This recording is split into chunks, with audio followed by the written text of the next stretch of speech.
What if you could predict your future? Does this seem too good to be true? It can be done. All it takes is using your mind to give thought to how you want your future to look. What is it that you want to see? How do you want to be? And how do you want your life to go? These questions can be answered by you. This isn't about manifesting, it is about creating. If you want to be healthier, speak to your future healthy self and tell her, what are you doing today to help her be healthier? You want to be happier? What is it that you can tell your future self you are doing today to create a feeling of being happy? Thinner, richer, more of something, or less of anything at all? Dear future self, here's what I am doing today to support you. In this podcast, Dear Future Self, based on the book by the same name, author Susan Axelrod, the Confidence Coach, interviews women who understand the benefit of speaking out what they want for their lives. Why is this important? Because speaking to your future self supports you here and now. What would you say to your future self? Hello, friends. Welcome to this very special podcast episode. I'm Susan Axelrod, the host of this podcast, the author of the book, and I'm delighted today to be interviewing a man. Yes, men also have the opportunity to consider their future and speak to their future selves. My very special guest today is William T. Bly. He is the owner and managing attorney of the Maine Legal Group, which owns the Maine Criminal Defense Group and the Maine Divorce Group. He's not only an attorney and a law firm owner, but he's also my brother-in-law. Hey, Bill. Hey, Sue. Good to see you.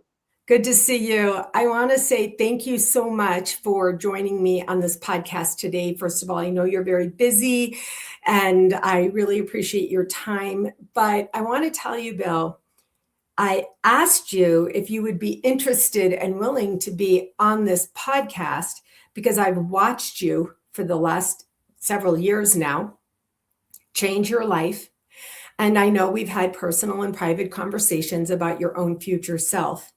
And so I really wanted to invite you to share with us here, what are these changes that you've made in your life and how are they going to go for your future self? Let me first start by saying, so I've never listened to the podcast and I really appreciated listening to your opening. And I thought it was great because so much of what you say is so spot on it's about creating. Manifesting is another term for it, but I think people confuse manifesting with action or lack of action. Lack of action, right. And so I really enjoyed listening to that. You made a lot of good points. Thank you. So my journey to my future self started back in August of 2023 when I got on the scale and it said 270 pounds. And had I gotten on the scale and it said 269, I would have been upset, but I would have been like, oh, whatever that number meant in my mind, it was like the Mendoza line, and I just had enough. And so I said, I've got to do something drastic. And this journey started with that. And ultimately it led into this, what do I want my future self to be? Mm. And my vision of what is my future self is he is out there. Somewhere on some calendar date, I get to meet him. I haven't met him yet. I feel like I get closer and closer. And sometimes it feels like that date gets pushed further away because my aspirations become bigger. But I really believe that the version of me is just there in the future. I just have to take the actions and the steps every day, today and tomorrow and the next day to meet him. And I think that's one of the visions that have propelled me on is I know that the person I can be, whether it be a better husband, to be a better father, to bring more revenue into the firm so we have more, income, whether to be in better physical condition, like all of those things are possible, but it takes action. So my vision of my future self, I haven't reached him yet, but I feel like I'm getting closer. And that's really cool to believe that that version of you is just waiting for you to take action. But on the other side of that is, imagine the disappointment of your future self, knowing that they just continue to wait and continue to wait and continue to wait, and you're not taking action. And one day, we all have an hourglass. This drives me very hard. We have an hourglass, and we don't know how much sand is left in that hourglass. We all have an allotted amount of time on this earth, and we don't know how long it is. My day could be tomorrow.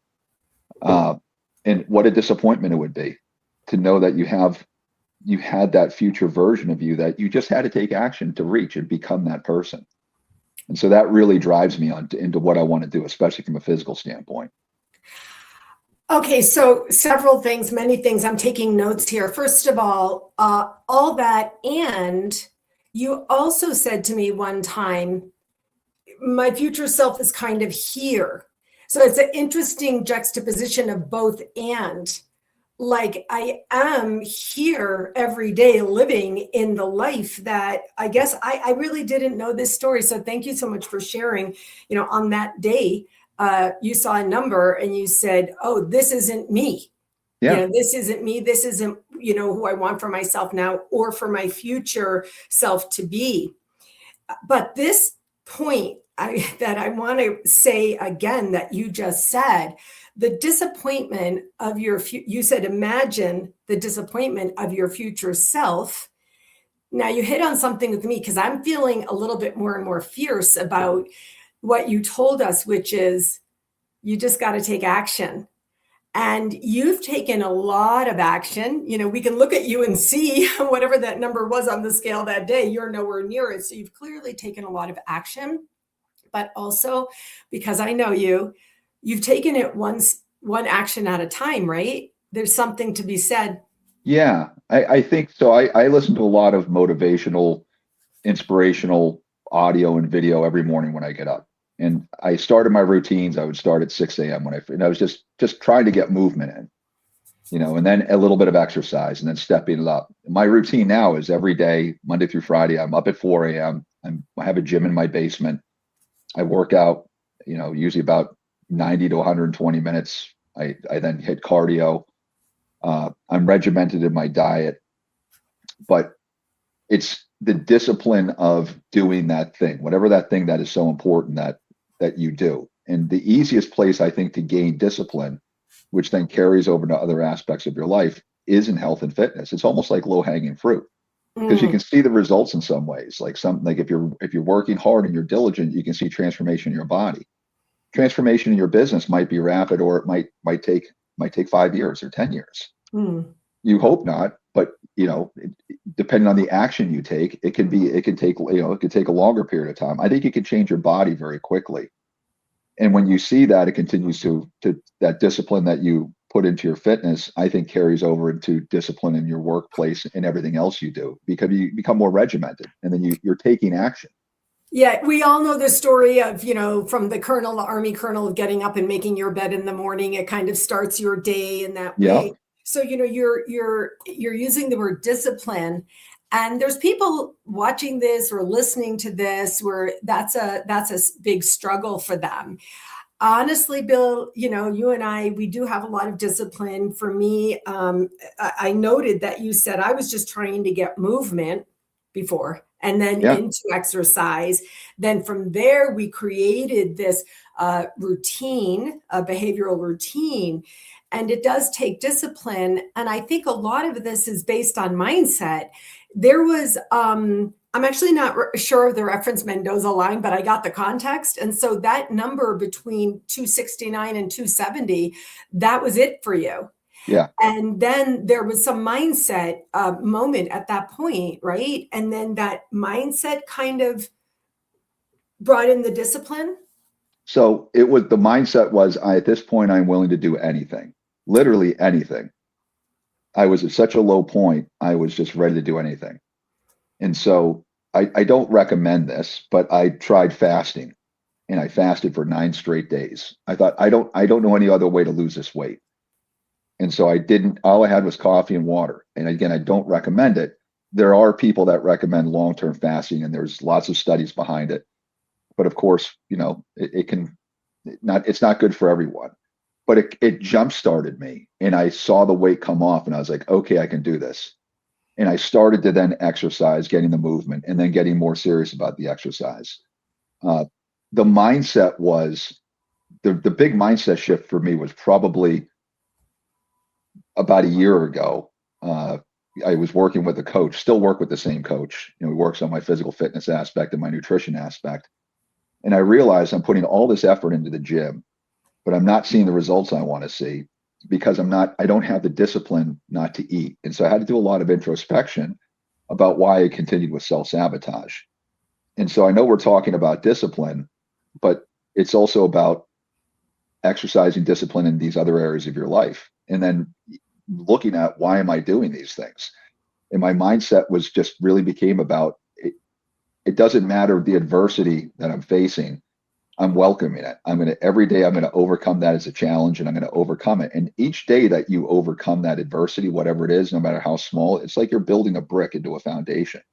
And that foundation gets stronger and stronger to the point where it's almost impossible to fail, because you don't allow it. You become so habitualized to doing this routine, you can't stop no matter what. It carries into and then it starts spilling out into other aspects of your life. For me, it certainly has. More disciplined in my work, how I prepare for trial, how I organize myself. I waste less time. I began to realize, okay, where am I wasting time? Because I spend a lot of time in the gym in the morning. I got to go to bed early. I need to maximize my time. I can't just sit there and look at YouTube and scroll for hours at night. I don't have time to watch TV shows. I have to maximize my time. So I become much more disciplined in that. When I look back to where I was at 270, I would wake up whenever, I'd get to the office, between 8 and 9, but I would have slept in. I'd spend half my time zoning out because I was exhausted all the time and probably depressed. I was much less productive, but I was probably spending more time in the office than I do now. I'm more productive in what I can do. I'm much more focused. And a big part of that also, of course, when you lose weight and you're exercising, you gain a lot of energy. I want to hit on something really important, and that we really have to talk about this, and we may not agree. That's okay. I'm going to say the thesis of this discussion is Dear Future Self. And you articulated a little bit of, I'm not there yet, and this and that, and I got an energy of like, well, that always elusive. But today, and I'm not quite sure how to say this, I'm going to say a few words we can discuss. If you were in that August 2023 self, and it's not relevant, the dates that we're discussing today, because people will be watching this at any time in the future, but just to make reference to a time duration from August 2023, it's February 2026. Years have passed. The August 2023 self, you are the future self to that person. And that person might be like, holy crap, that's my future self. That's amazing. I think he's incredible. Oh, absolutely. And the funny thing is, I don't think my past self would have believed that this could be his future self. It was just because it's worlds apart, just in mindset, physically, emotionally. I mean, everything is very different. Yeah. And so what's interesting about that comment, I don't know. I also wrote a book called Dear Younger Self. I don't have a podcast on that, but that was your younger self. And basically you just said, I don't think that younger self could have had a clue about this future self.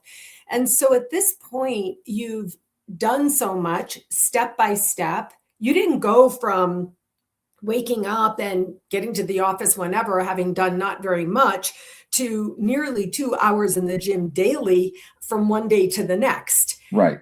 There was a progression, a desire that was that deep-seated desire, like, I don't recognize myself. I'm not okay with this. And then there was a commitment.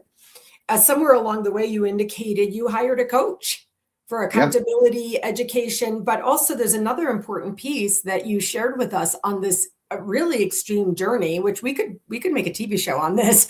And that is that you listened to motivational material.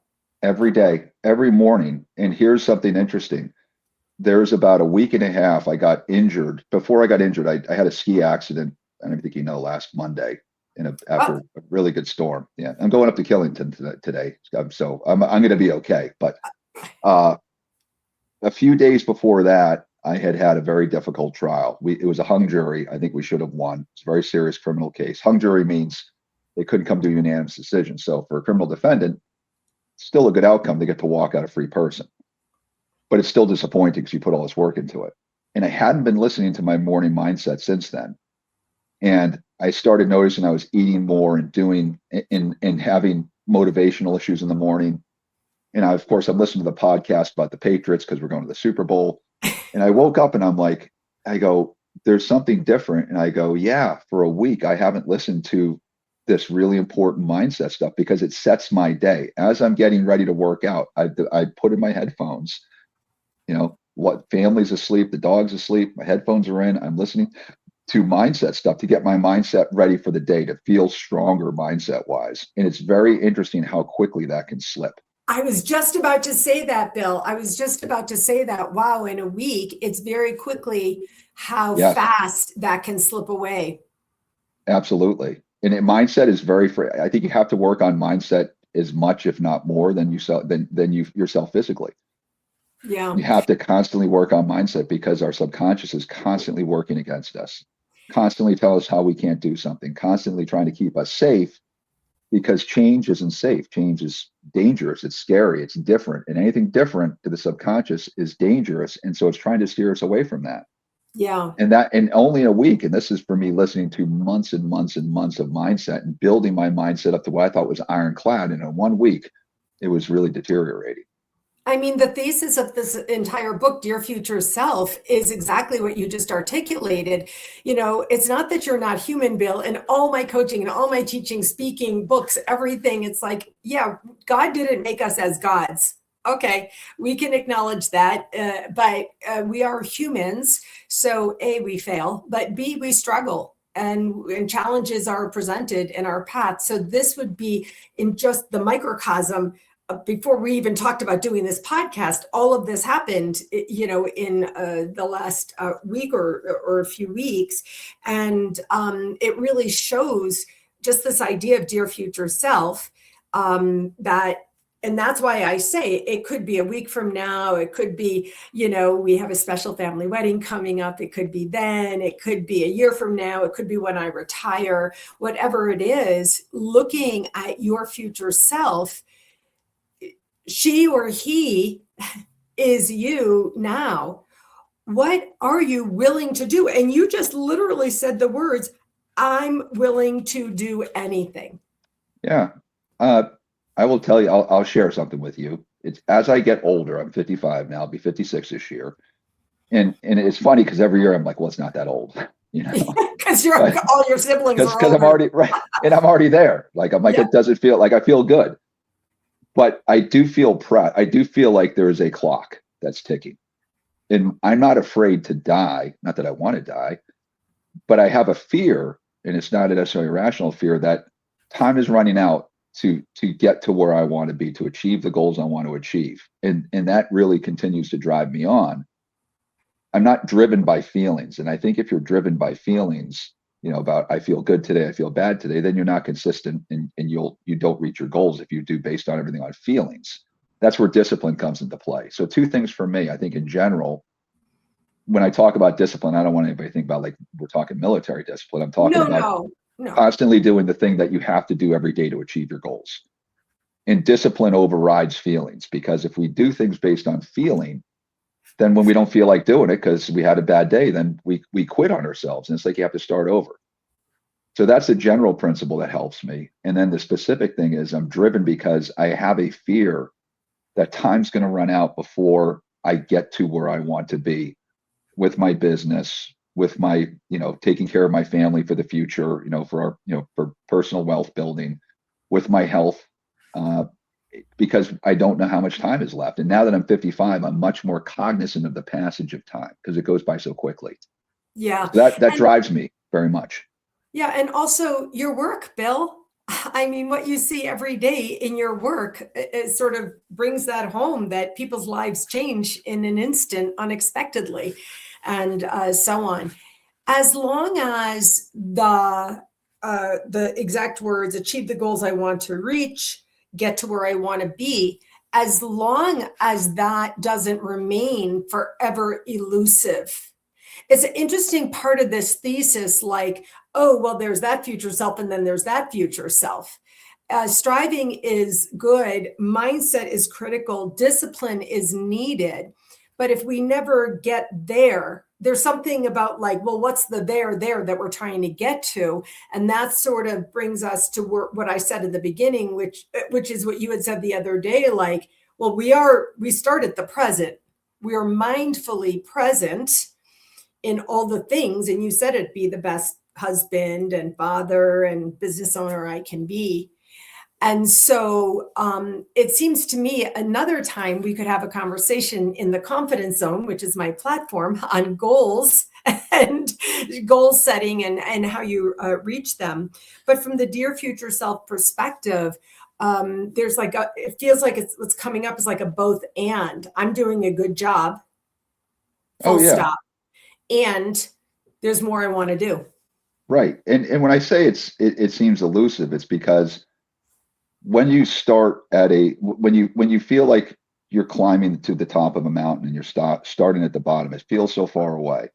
And it can be illusory in the sense that, oh, if you you know the story of the crash in the Andes with the soccer players from Ecuador, where they had to, you know that from the 1968 when they crashed in the mountains. Oh, yeah, I forgot about it. But yes, So I do know that. when they thought they could see the mountain they wanted to climb, and when they got to the mountain, they thought that would be the end, and there were just miles of mountains. And so it was just the first mountain they climbed. So you reach that goal that feels like it might take forever, and you get to the top, and you may say, "This is great, but now I want more." Because I think if you're not growing, then you're contracting, you're dying. And I think we're always looking to grow, and it doesn't matter if the goal is financial or it's health. I think you have to look to grow. So it's not just the mountain, but I want to kind of circle back to what you said about living in the present. The thing I've learned is I actually enjoy the struggle of going through this process. Like I've actually embraced it to the point where if it hurts, it's difficult, then that's good. Because if it was easy, it wouldn't be worth obtaining. I mean, I have this thing I say to myself, which, when I say it, you're going to understand because you're my brother-in-law, and that is, I've done hard things. Yeah, that's And a big so, deal. yeah, I've done hard things. And honestly, I get you, Bill. I completely get you there, because when something comes up that might be a challenge for me or whatever it might be, whether it's personal or business, anything, I feel that desire that you're really articulating for us here. If we're not in some kind of forward motion. Now, may not have to be cranking the engine like, every minute of every day, but if we're not learning and growing, basically, if you're not growing in some way, then you're, whatever the opposite of growing is, you're stopped. I think I think sadly, it's most of society is that way. I think most of society are observers and critics. They're not participants. They complain about their lives. They complain about the people they see on TV. They watch social media, and they're not doing anything to grow themselves.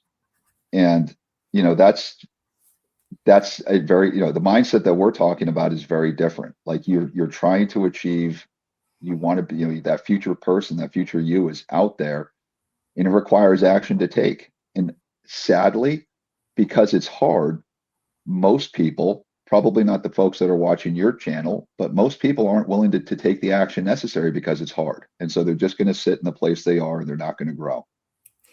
I mentioned earlier, I'm feeling fiercer and fiercer. And this is the point that you're making. And I really do agree. These times are difficult, not perhaps more difficult than other times in history, but there are times now, our OU our times now. And you have an opportunity to stand up out of your chair and move and be a participant. I like that language, actually, to be a participant. I did want to say that my child, your niece, Rebecca, was the one who helped me go from couch to half marathon, where I came to your house in Portland, Maine, and she ended up running with me the Maine half.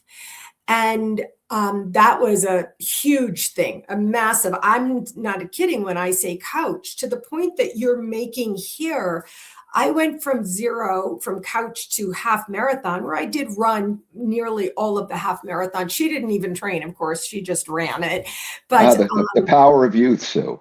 I know, exactly. But then I did that. I accomplished that. I achieved that. That was a mountain of a sort for me. And to the point that you're sharing with us today, which is completely motivating, is I didn't get back on my couch after that. I know. I didn't continue to run half marathons and this and that, but I changed. Myself was changed. That new future self who ran the half marathon was different than 10 months earlier. That other self who was sitting on a couch eating a sleeve of cookies at a time, right? And so that's kind of what I feel like you're sharing with us, that once you get to a place, you're motivated, you're even eager to get to the next place. And that next place is that future self and that future self. I'm really just loving this conversation and speaking with you. Again, thank you for sharing some of this. I didn't know all of the details of your story. And I know that there will be people who will watch or listen to this discussion and just ask themselves a question. And that is, what are you willing to do anything about? Yeah. You said, I'm willing to do anything. And my language is, I will do every single thing in my power to fill in the blank. Sometimes it's just low level accomplishment. Sometimes it's publishing my next book. Here is what I would love to see people that watch this do. I would love them not to have to be in the place that I was to get that low. Wouldn't it be so much better if you could find that place now and say, this is where I want to be, and commit to it? But I think because human beings are so comfortable being comfortable, and our subconscious is so powerful, at least for me and a lot of people I'm friends with are still having difficulty with getting past these hurdles. I think for a lot of people, not everyone, you have to, sadly, the place you are in now becomes more painful than the place that you're afraid to go to. That's what I don't want to see. But it seems to be the impetus for change for people, which is they just can't stand the pain anymore, and then they're ready. But wouldn't life be so much better if you just embraced it now and just did it and just said, I'm going to meet my future self. You vision it. And instead of dwelling on the past or looking too far in the future, you live in the present, and you just embrace doing that thing every day that will get you to that future self, versus waiting another week or a month or a year to feel that pain so that's too painful. And now now you have the impetus for change. It's just better to do it now and just make a decision to change. Inevitably, it happens in a podcast conversation that I look into the camera and I say to whomever is watching this, please rewind the last 2 minutes now and listen to what Bill just shared with us. The idea that you are sharing is what I call the real deal. I know you're not some random person I met and invited to be on my podcast. I didn't know your number on a scale, of course, but I know who you were, and I saw you then, and I've seen you since. And so when I say for people to stop and listen to what you just shared, the idea for not to have to get that low, and that not doing it is more painful than actually taking a step now and just doing like one action. Someone who may be at that 270 mark might look at you now and not believe it, but I'm here to say this is true, this is real, this is authentic, and their future self is waiting for them to take that action, right? Exactly. And I want to leave you with one last thought, if I may. I know that we're going to be going over time, but there's a really incredible snippet of a graduation speech that Denzel Washington gave, and I don't remember which university. And he was quoting from an author, and I'm paraphrasing. I won't do as well as Denzel Washington. He said, "At some point, you will meet the ghosts of disappointment and past failures. And they're going to ask you, we begged you, we asked you, we knew you could be this person. Why didn't you just do it?" And he said, "What will your ghosts of failure and disappointments be like for you?" And it's so powerful. If you think of it in those terms, if you think of it in those terms, that means you've given up on yourself and your future.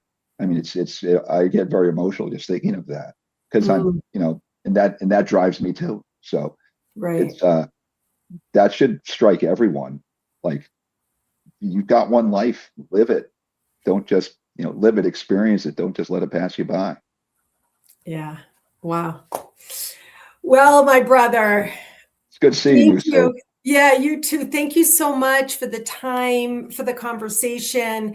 I listen to my podcast, Bill. I listen and learn from everybody I've ever interviewed. You can be sure I'll be listening to this again. I'll be sharing it widely. And be careful in Killington. I will. I'm going to take it easy because I'm still not 100%. Yeah, well, take it easy because your future self needs you to. Yeah, my future self can't afford to have me more injured. That's for sure. Exactly. All right. Love you, brother. I'll see you soon. I love you too, Stu. Thank you. Bye-bye. Bye.